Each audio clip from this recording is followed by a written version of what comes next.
50-inch LG TV, $120, lightly used. The photos didn't look shady. Not stock images. Just a normal living room, bit cluttered, a few moving boxes. Seemed like someone really moving out, not trying to scam anyone. The price wasn't dirt cheap, just cheap enough to feel like a deal. I messaged. Hey, still available. About an hour later, 3 a.m., I got a reply. Hi, this is Kara. Yes, it's still available. You can swing by tomorrow after 6. Totally normal. I replied. Cool. 7 okay. She sent the address. Willow Terrace Drive. Quiet part of town. Older houses, big lawns. Looked safe enough. Next day, I pulled up right at 7. Place looked lived in but not sketchy. Faded blue paint, porch light already on. I texted. Hey Kara, I'm here. She replied instantly. Front doors open. TV's in the living room. Weird. I knocked anyway. No answer. Door creaked open when I nudged it. Inside was silence. No voices. No footsteps. Just a dull hum, like an old fridge running somewhere in the back.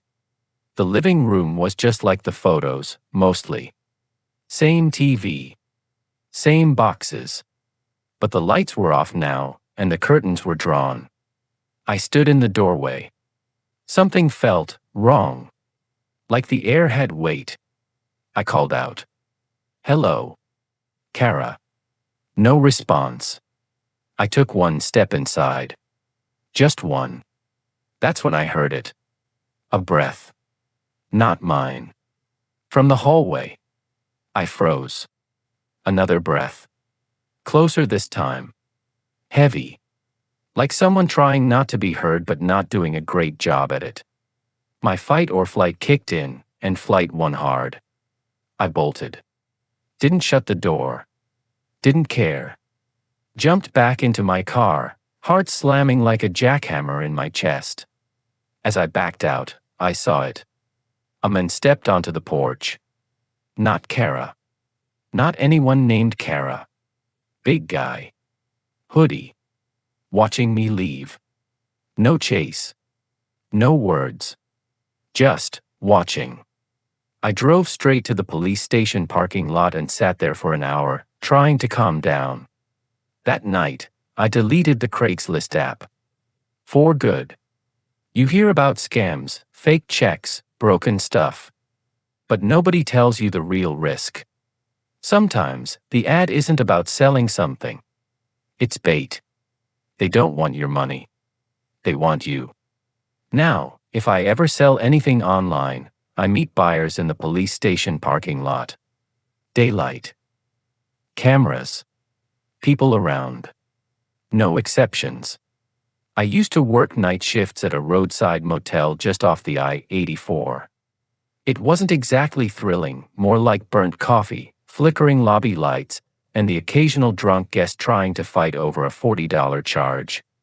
But the best part of the shift? The quiet. After midnight, I was usually alone behind the desk.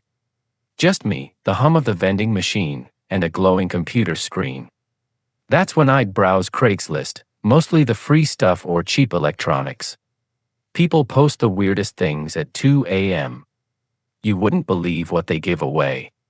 One night, my old Toshiba TV had finally kicked the bucket, and I was sick of watching shows hunched over my laptop. I figured I'd check Craigslist, just in case. That's when I saw it. 50 LG flat screen, $120, lightly used. Not too cheap, not too sketchy. The photos weren't stock either. You could tell it was taken in someone's actual living room, messy couch, moving boxes in the background, dim yellow lamplight. It felt normal. I messaged. Hey, still available. An hour later, I got a reply. Hi, this is Kara from Craigslist. Yes, still available. You can come by tomorrow after 6. Seemed legit. I said 7 worked for me, and she sent the address. Willow Terrace Drive. Quiet part of town, big trees, old houses with big front lawns. Looked safe on Google Maps. I didn't even think twice. Next evening, I pulled up in front of a little white house with peeling paint. The front porch light was off, but I saw a dim glow from the back window. I knocked on the door. No answer. Waited. Still nothing. Just as I was about to leave, my phone buzzed. Unknown number. Doors open. Come in. TV's in the back room. I paused. That felt off. But I'd driven all the way there, and the house was quiet. Against my better judgment, I pushed the door open. It creaked. Hard. Inside was dead silent. No TV sounds, no footsteps, just a stale smell, like old carpet and something faintly sour. I called out. Hello. Kara. No response. I should have left. Every instinct told me to. But I kept walking, past a dark living room, into a narrow hallway. The back room door was cracked open. Just as I reached for it, I heard fast footsteps behind me. Heavy. Close. My heart slammed into my ribs. I ran. Full sprint. Down the hallway, out the front door. I didn't stop. Not until I hit the sidewalk, lungs on fire. I jumped in my CRV, locked the doors, started the engine with shaking hands. I circled the block as I called 911. Explained everything. Gave them the address, described what happened. 10 minutes later, I watched the cops pull up. The men inside. He wasn't named Kara. His real name was Tony. No tools, no wallet, no interest in selling a TV. When officers found him, he was trying to pry open the patio door of a nearby apartment. That Craigslist ad. It wasn't a sale. It was bait. He just needed a name. An address. A time you'd show up alone. I never used Craigslist again. And now, if I ever sell anything online, we meet at the police station parking lot. No exceptions. Let me know if you'd like a shorter version or a second-person POV adaptation. A week passed. I couldn't shake it. The silence of that house. The way that message hit my phone just as I was about to leave. Doors open. Come in. He'd been watching. Waiting. I kept checking the news, local forums, nothing. No reports, no follow-ups. Just me, alone with the knowledge that I almost walked into something I might not have walked out of. But here's where it gets worse. About 8 days after the police arrested Tony, I got a text. From a new number. Hi. TV still available. Very interested.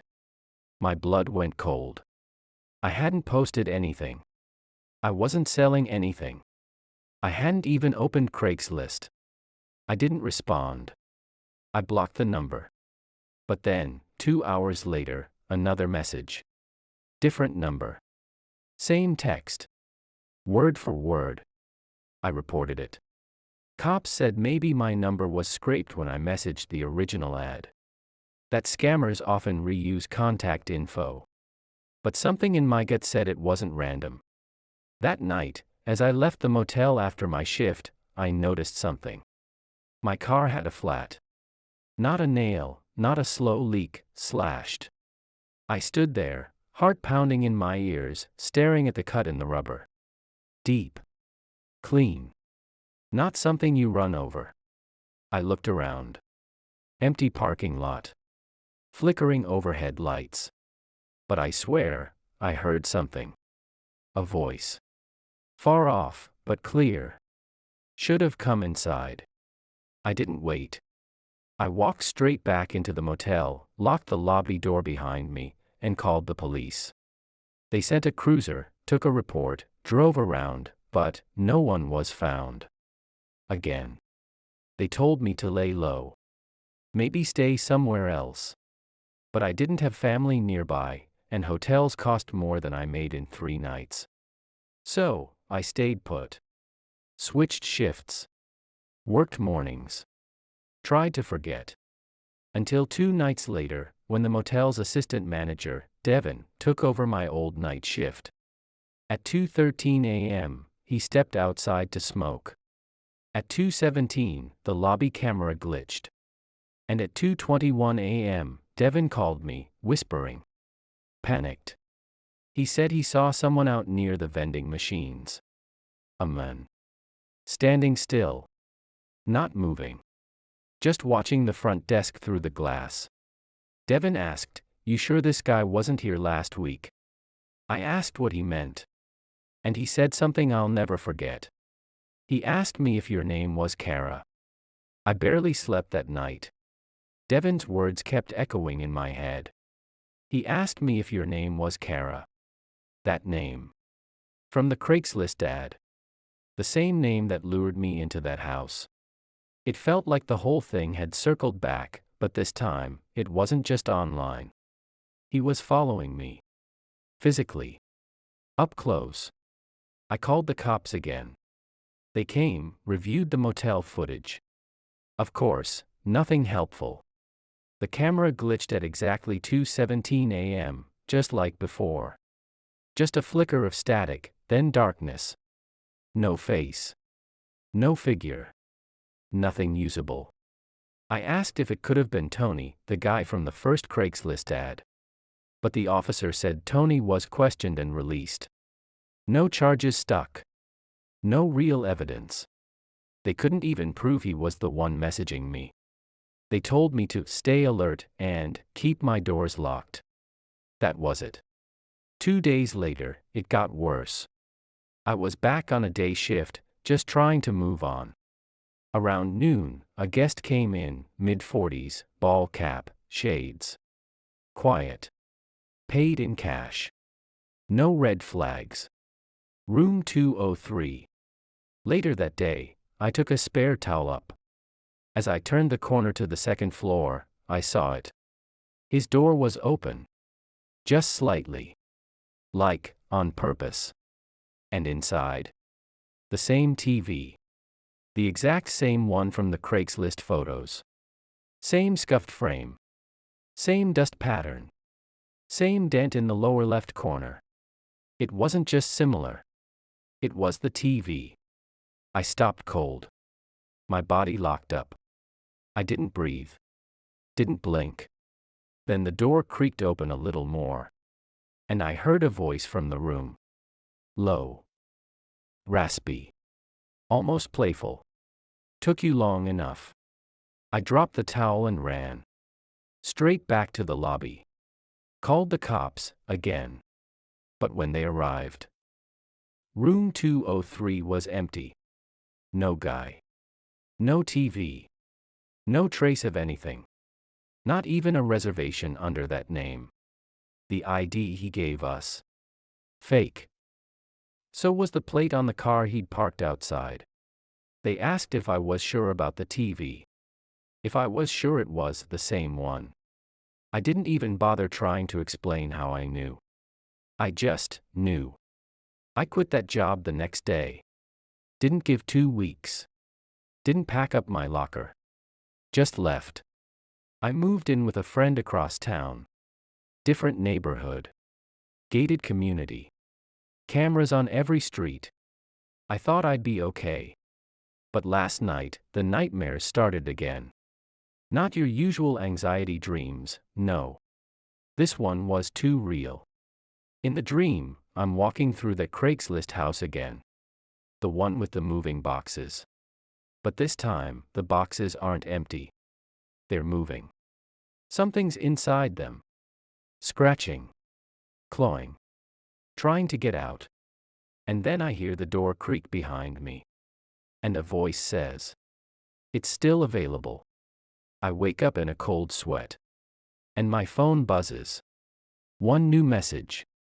"Hey, I saw your ad. I'm interested in the TV." I never posted an ad. After that last message, I shut off my phone. I didn't delete it. I didn't reply. I just powered the whole thing down and tossed it in a drawer. For a few hours, I sat in silence, just breathing, listening, staring at the door like it might open on its own. But that night, I couldn't take it anymore. I had to know. I booted up an old laptop, connected to my friend's Wi-Fi, opened a private browser, and typed one word into the search bar. Craigslist. I went to the electronics section. Scrolled. Nothing unusual at first. Used phones, headphones, broken printers. Same random junk. But then, 3 listings in a row caught my eye. 50-inch LG TV, $120, moving out ASAP. Flat screen TV, $130, pickup only. TV and stand, quick sale, $100 firm. Each posted just minutes apart. Different names. Different phone numbers. But the photos. Same living room. Same scuffed coffee table. Same moving boxes. Each had used the same room but slightly altered the angle, like someone had staged the shots. Like someone wanted it to seem real, but not too real. That was no accident. Someone was making these, deliberately. I clicked on one of the ads. No description beyond lightly used. No brand name. Just the price, and the street name. Willow Terrace Drive. Same place I visited weeks ago. I felt sick. Like I'd been punched in the gut.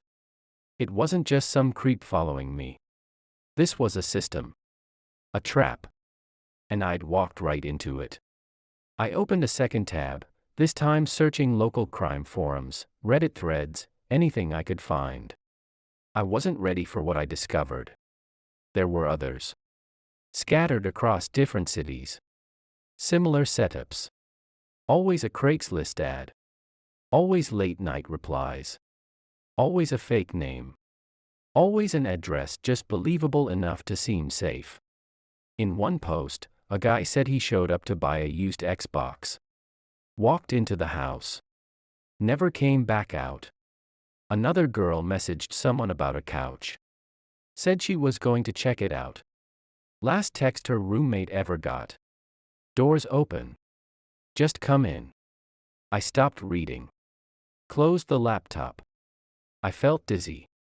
Cold. All this time, I thought it was just me. Just a close call. But it wasn't. It was a pattern. And then, something hit me. The TV. The one in that motel room. The one I swore was the same from the ad. What if it was the same? What if they used it as a kind of marker? A lure. I remembered the way that man said it, took you long enough. Like he'd been waiting for me to find it.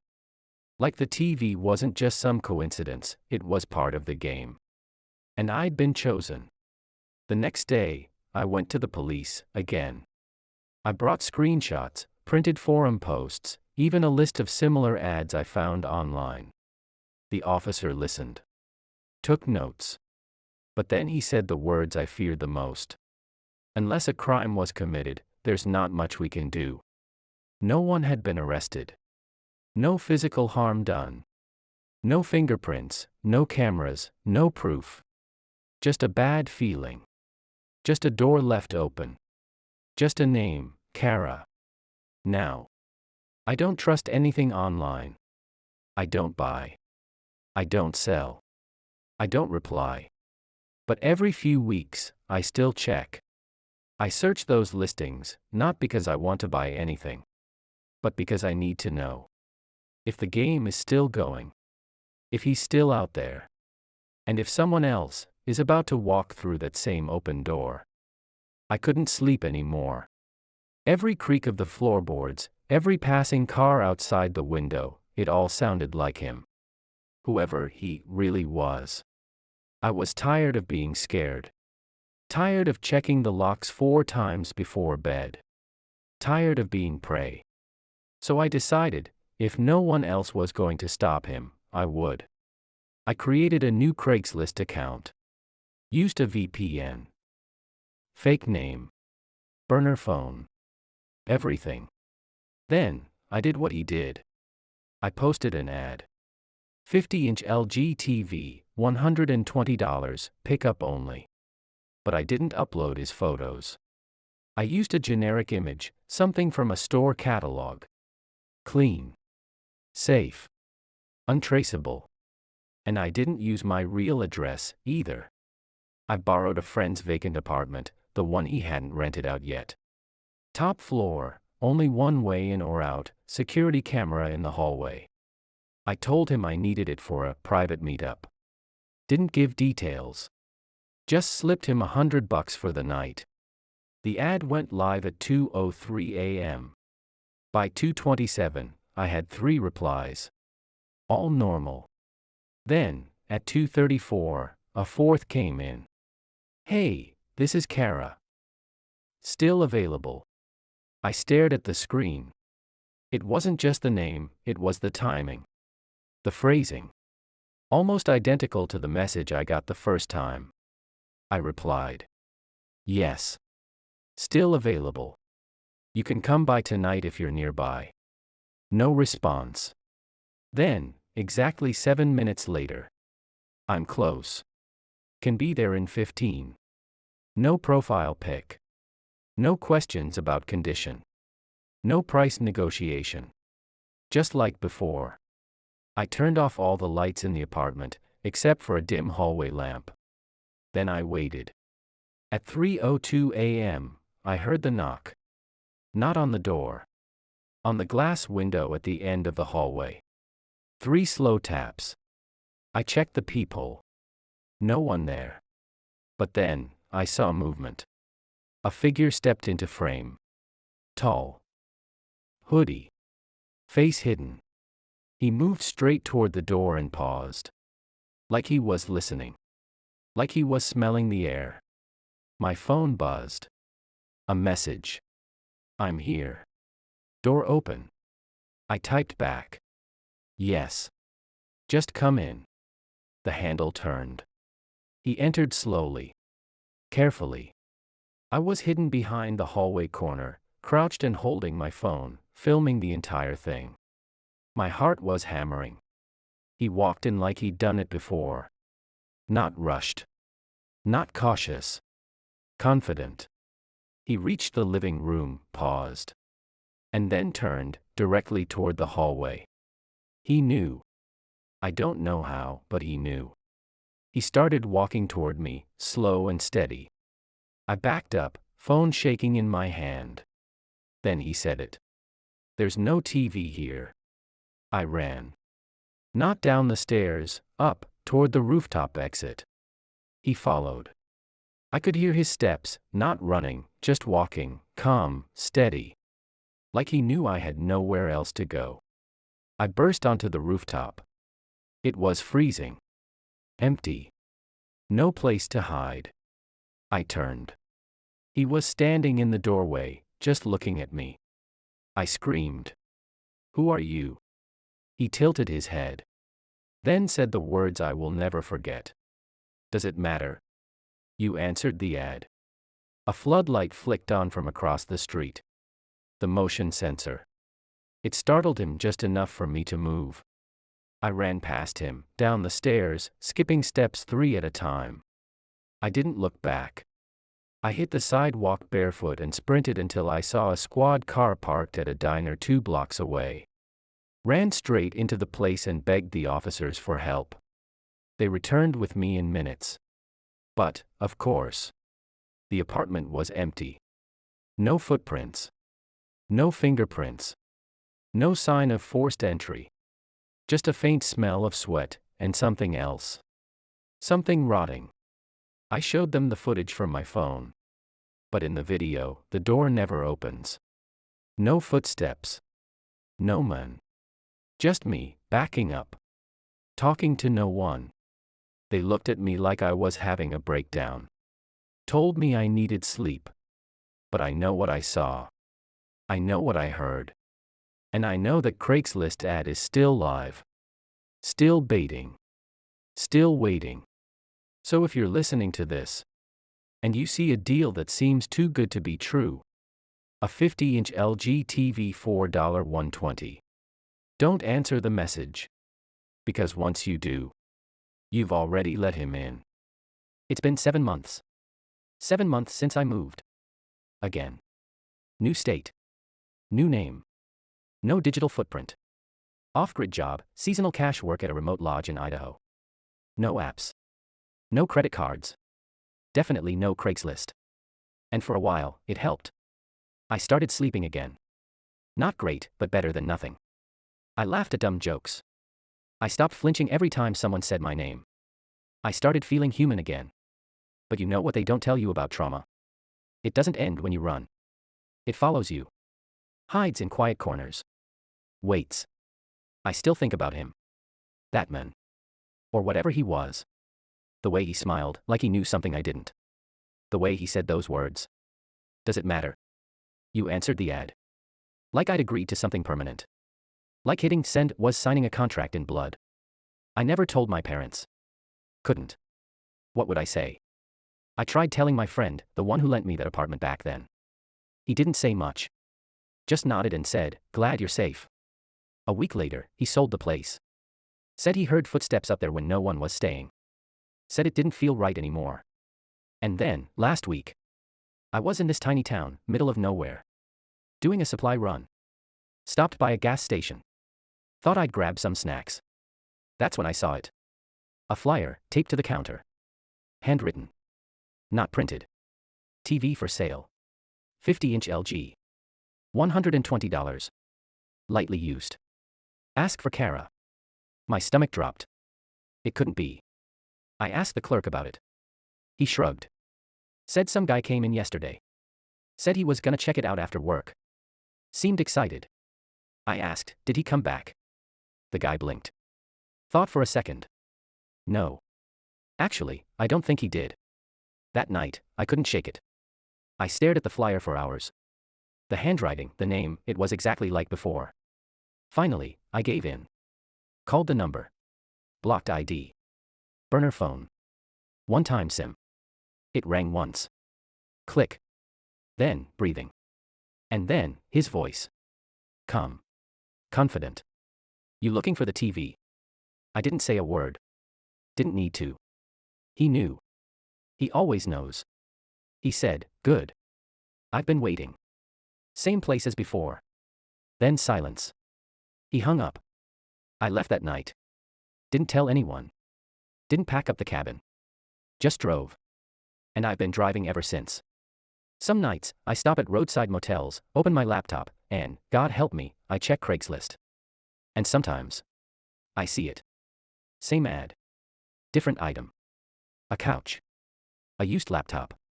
A room for rent. Always underpriced. Always easy. And always, signed off the same way. Ask for Kara. So here's my warning to you.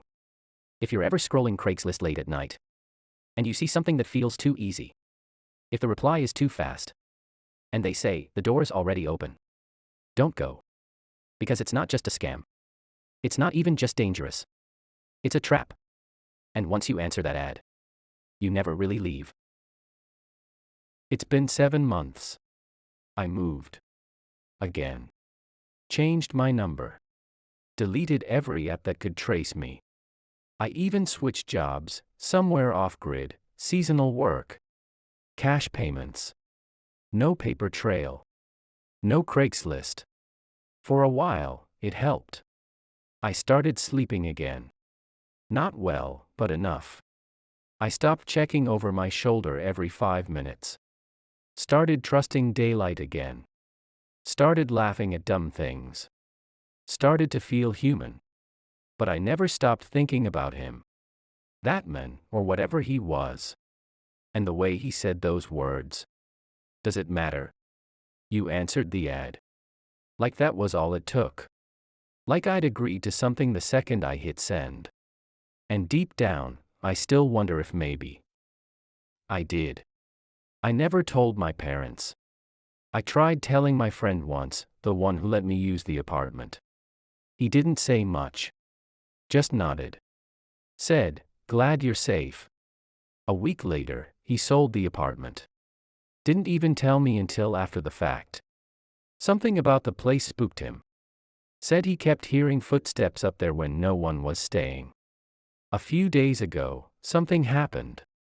I was in a small town in Idaho, doing supply work at a lodge. Nothing special. Logging roads, patchy signal, one bar on a good day. I went into a gas station to grab snacks.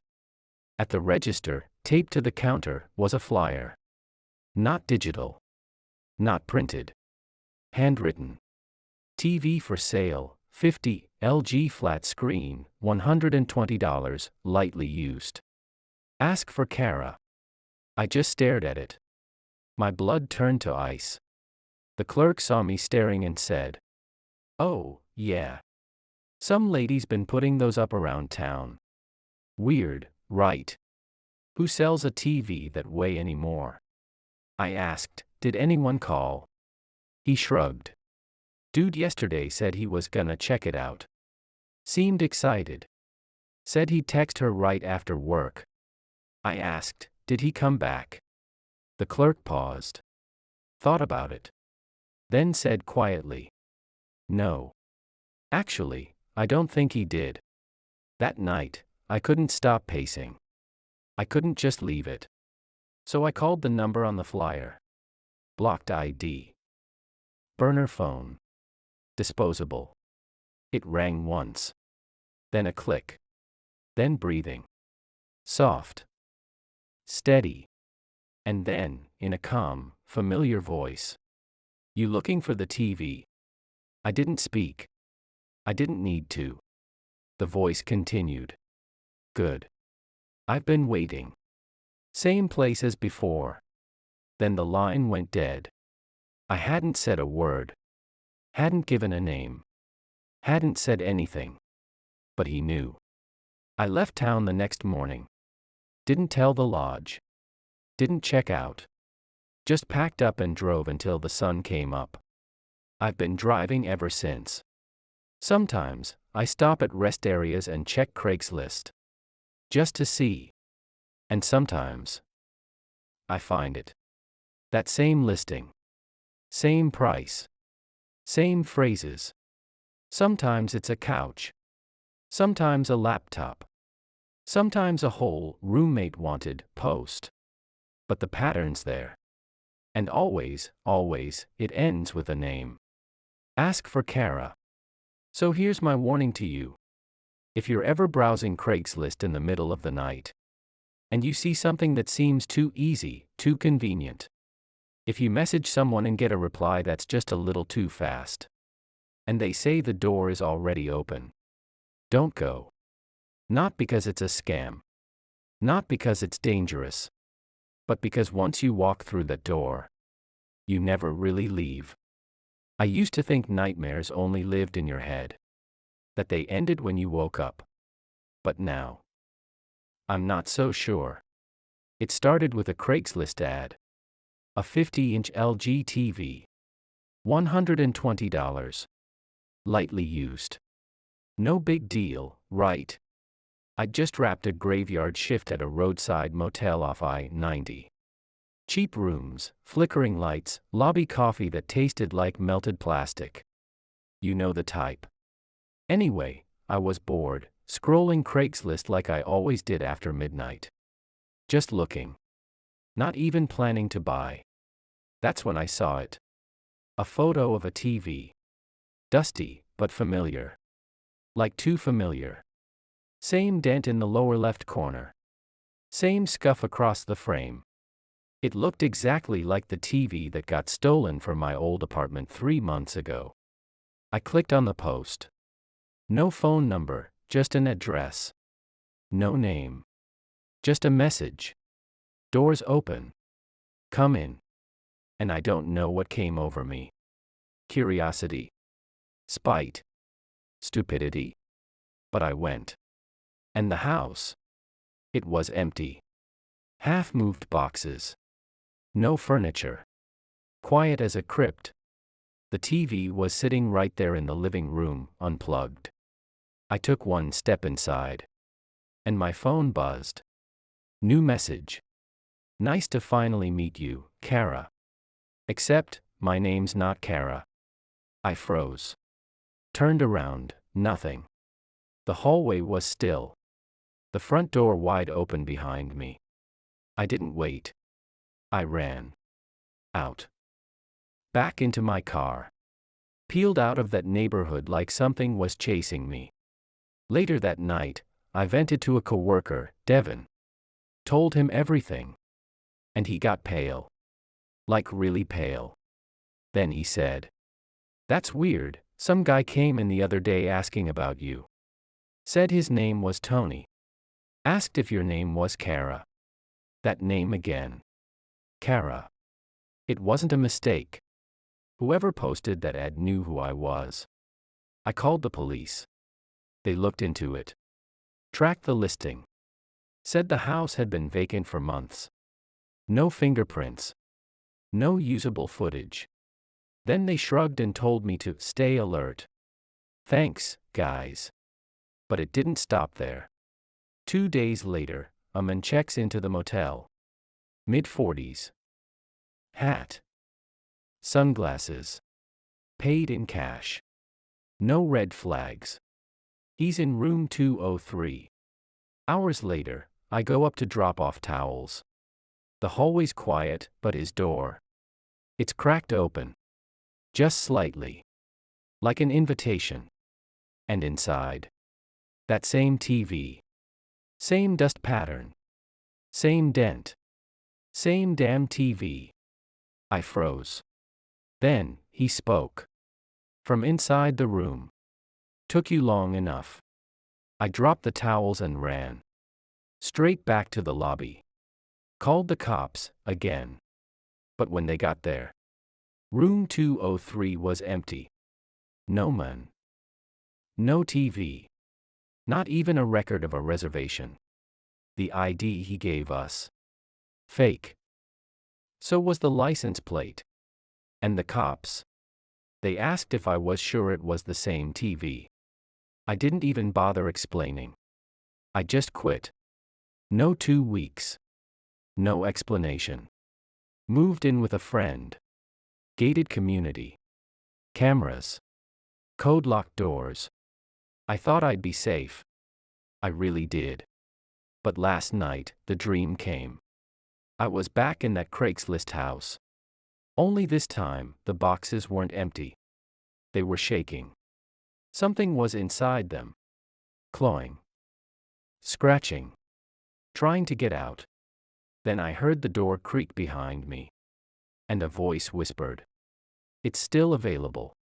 I woke up gasping. Cold sweat. Heart racing. Then, my phone buzzed. One new message.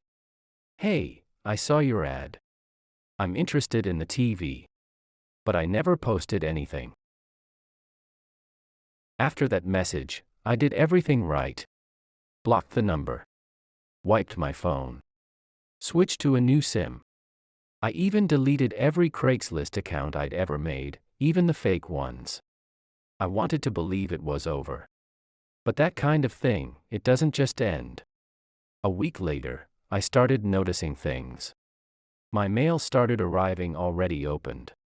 Not every letter, just some. The weird ones. A jury summons addressed to someone named Kara. A bank statement from an account I never opened. Always addressed to this address. I asked my roommate if they were messing with me. They swore they weren't. Then the emails started. Not spam. Not phishing scams. Replies. To Craigslist ads I never posted. One said, "Is the couch still available? Can I pick it up tonight?" Another. "I'm outside. Door's locked. Can you come open it?" I checked my account, nothing there. No listings. No drafts. But people were seeing them. And some of them were showing up. Last Thursday, around 11 p.m., I looked out my window and saw a man sitting in his car. Engine off. Lights off. Just waiting. He stayed there for 45 minutes. Never moved. Eventually, I called the neighborhood patrol, but when they got there, he was gone. I was done. I moved again. Didn't tell anyone where. New apartment. 3rd floor. No forwarding address. No social media. No Craigslist. Nothing. Silence. Finally. Until last night. I was up late, watching YouTube. Just trying to relax. Headphones in. And I swear, I heard something inside the apartment. I paused the video. Took the headphones off. There it was again. A low creaking. Like someone walking barefoot across tile. Slow. Careful. I grabbed the baseball bat I keep by my bed and crept down the hallway. The living room was dark. But the TV, the one that came with the unit, was on. Static. Just white noise. That wasn't the weird part.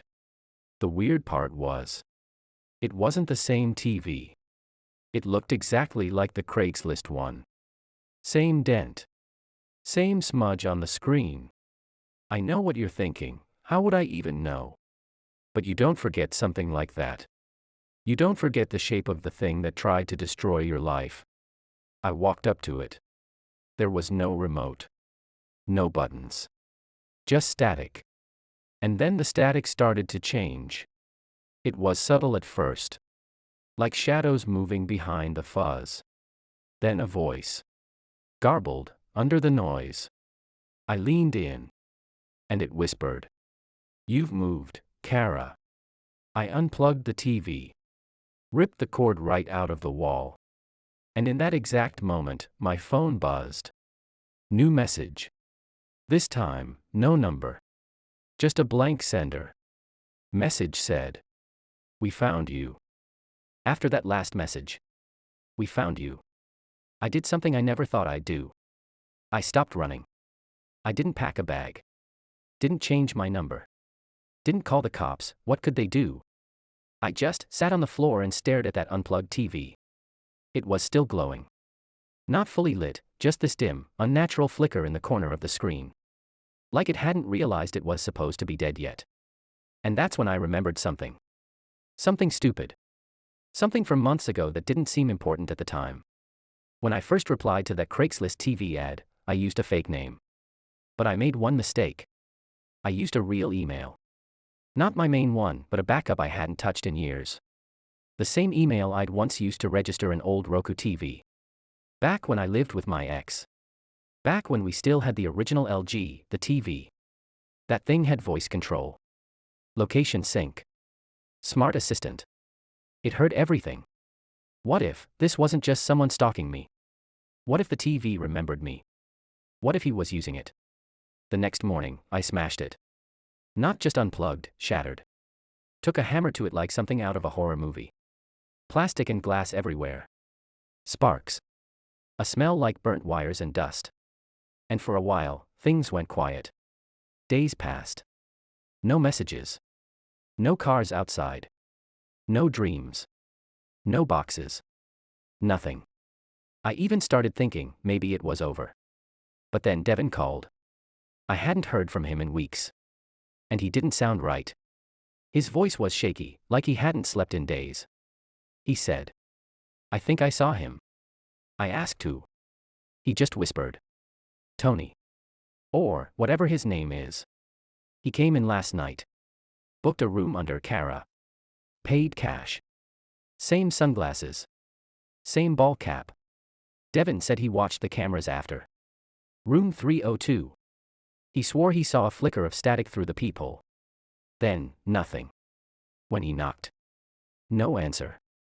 When he used the master key. The room was empty. TV was on. No signal. Just a screen that said, "Still available." That night, I got a new message. This time, not a text. A physical envelope. No return address. Just left at the base of my door. Inside, 2 things. A photo. And a note. The photo was grainy. Black and white. Looked like a screenshot from motel security footage. It showed me, walking down the hallway, holding towels. But here's the part that made me drop it. There was a figure behind me. Tall. Blurred. Just out of focus. No face. Just a shape. Watching. And the note. It said, "You walked past me. Twice." I stared at that photo for hours. That figure behind me. The blurred shape in the hallway. It wasn't a trick of the light. It wasn't a glitch. Someone was there. And I had walked right past them. Twice. I took the envelope to the cops. They barely blinked. No fingerprints. No camera at your apartment door. Could be a prank, they said. But they were wrong. Because inside the envelope, tucked behind the photo, I missed it the first time, was a second piece of paper. Folded tight. Faded ink. It was a Craigslist printout. An old one. Posted under the free stuff section. No photos. Just text. Free TV. No longer needed. Take it. Watch closely. For Kara. Posted over 8 years ago. That's when I started digging. Deep. I searched every public forum, Craigslist archive, Reddit thread I could find. Used burner emails. Tor browser. Spoofed my IP. I didn't care. I wasn't just scared anymore. I was obsessed. And eventually, I found something. A thread on an old web sleuth forum, archived in 2016. Title. Did anyone else get the free TV message? Inside were posts from random usernames. I picked it up from a porch in Phoenix. Now my lights flicker every night at 2:17. Mine said it was for someone named Kara too. I'm in Ohio. WTH. He came to my hotel. Paid in cash. Watched me sleep. The TV turns itself on now. All different cities. Different years. But always the same two names. Tony. Kara. I thought maybe I could find the original poster. Track their IP. Trace it back. But the thread ended abruptly. Final comment was from a deleted user. There is no Kara. There never was. It just needs you to believe there is. Once you hear your name from the screen, it's already too late. That night, I unplugged everything. TV. Wi-Fi. Laptop. Even my phone. Sat in the dark. No screens. No sound. Nothing but silence. And for a while, it worked. Until 2:17 a.m. That time again. I heard a buzz. Not a phone. Not a doorbell. It was the old landline in the hallway. The one that never rings. I didn't even know it was connected. I picked it up, hand shaking. Static. Then, a voice. Low. Distant. Familiar. Kara. I slammed the phone down. Yanked the cable out of the wall. But before I could even turn around, the static was coming from behind me. From the blank, unplugged TV across the room.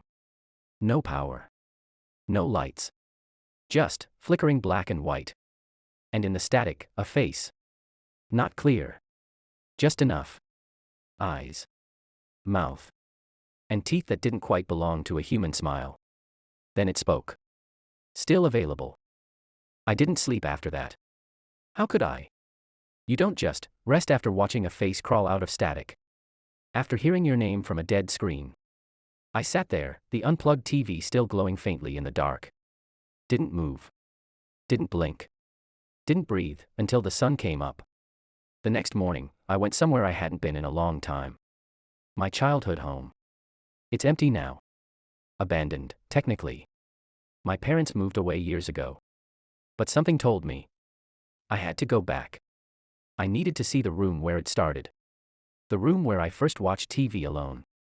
The one where we kept the old LG, long before I moved out. Long before Craigslist. I broke in through the back. Dust in the air. Cobwebs in the corners. Dead quiet. But when I walked into the living room, I froze. The TV was still there. The same one. Same frame. Same dent. I knew we had thrown it out years ago. I was there. I helped carry it to the curb. But somehow, it had come back. I stepped closer. On the screen, static. Of course. But not just that, reflections. Shadows moving within the static. A hallway. A door. And then, me. Walking. Carrying towels. Just like the photo in the envelope. It was showing me. Watching me. Then the static shifted again. It showed a room. Cardboard boxes. A couch. A figure sitting in the dark. And in the middle of the screen, a face. Clearer this time. Eyes wide. Unblinking. Pale skin. No lips, just a grin that looked stretched, like skin pulled too tight over a frame that didn't belong to this world. It spoke. Kara was the first. Then. You are the newest. I stepped back. Tripped over the coffee table. Hit the floor hard. And in that moment, something changed. The TV shut off. Just black. No static. No voice. Gone. I scrambled up, heart pounding. Ran out. Didn't look back. I went straight to a public library. No Wi-Fi. Just hardwired terminals. Searched everything I could, Craigslist Kara. TV cursed ad. Tony haunting. I didn't care how crazy it sounded. Buried in a message board from 2012, I found a post. One sentence. If you see the ad, don't reply. If you reply, don't visit the address. If you go inside, you're the ad now. That night, I slept with the lights on. No screens. No sound. I left my phone powered off in the kitchen. And still, at 2:17 a.m., there was a knock on my door. Not loud. Just once. But soft. Like someone already knew I was listening. I held my breath. Another knock. Then. A voice. Hey. I saw your ad. I didn't answer the door. Of course I didn't. I just stood there. Frozen. Feet on cold tile. Back pressed against the wall. Listening. Whoever it was didn't knock again. Didn't speak again. They just waited. For almost a full minute. Then, footsteps. Fading. Then silence. But not normal silence. It was that thick kind, the kind you feel in your teeth. The kind that makes you think the house is holding its breath, too. That morning, I opened the door. No one was there. No package. No note. Just something carved into the wood. Barely visible unless the light hit it right. 3 words. You are Kara. I didn't scream. I didn't cry. I just stood there. Numb.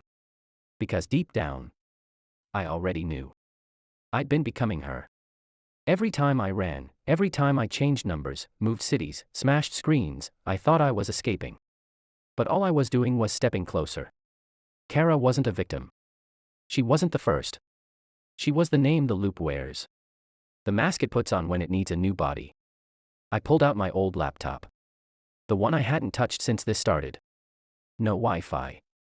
No Bluetooth. Nothing. I powered it up and opened Craigslist. Just to see. And there it was. Right at the top. No search terms. No filters. Just waiting. 50-inch LG TV. Free. Lightly used. For Kara. The post date. Tomorrow. I stared at it for a long time. Then I did something stupid. Something desperate. I clicked Edit Listing. It let me in. No password. No login prompt. Just access. And the screen flickered. Lines of code behind the ad. Like a web page bleeding through. Then it started typing. By itself. You cannot unpost the loop. But you can pass it. That's when I understood. Why the TV kept reappearing. Why Tony always looked vaguely familiar. Why the figure in the hallway never touched me, just watched. Because I wasn't supposed to die. I was supposed to inherit. I sat back, hands shaking. And I made a choice. I opened a new tab. Clicked Create Listing. Typed. Free TV. Lightly used. Works fine. No issues. Just come pick it up. I used a new name. New location. Posted it under free stuff. And I waited. It didn't take long. 15 minutes later, a reply. Hey, is it still available? Can I swing by tonight? Is the door open? I didn't reply. I didn't need to. Because the loop doesn't ask for permission. It just needs someone to look inside. To step across the threshold. To hear that voice behind them say, "Took you long enough."